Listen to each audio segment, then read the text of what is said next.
پیران پیر روشن ضمیر قطب زمانہ حضور سرکار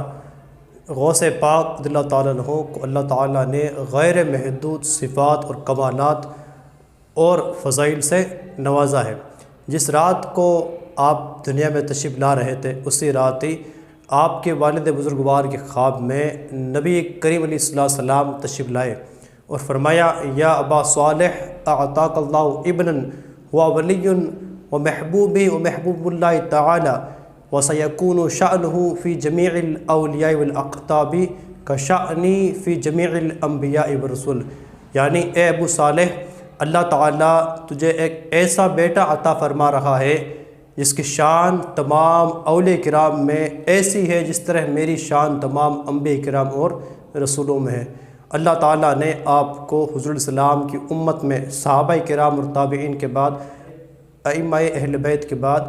تمام اولیاء کرام کا شہنشاہ اور بادشاہ بنایا ہے۔ آپ نے اللہ کی عبادات اور کمالات میں بڑا اعجاز حاصل کیا، بڑے مجاہدات آپ نے فرمائے، نفس کشی فرمائی، مراقبے آپ نے فرمائی۔ آپ نے اپنی زندگی کی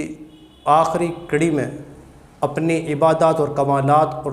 زندگی میں کرنے والے تمام نیکیوں کا جائزہ لیا تو فرمایا کہ میں نے اپنے تمام نیکیوں میں سب سے بڑی نیکی اللہ تعالیٰ کی مخلوق کی خدمت کو پایا ہے۔ جی ہاں، آپ ہمیشہ اللہ تعالیٰ کی عبادت کے ساتھ ساتھ غربائے امت کا خیال رکھتے تھے اور دور و دراز تک غریبوں اور فقیروں کی امداد کے لیے پہنچ جایا کرتے تھے۔ آپ فرماتے ہیں کہ اگر اللہ تعالیٰ مجھے دنیا بھر سونا عطا فرمائے، مال و متاع عطا فرمائے تو وہ سارا مال میں اللہ تعالیٰ کے غریب بندوں میں تقسیم کر دوں گا۔ اللہ تعالیٰ ہمیں بھی سرکار غوث پاک کی اس سنت مبارکہ پر عمل کرنے کی توفیق عطا فرمائے۔ اسیروں کے مشکل کشا غوث اعظم، فقیروں کے حاجت روا غوث اعظم۔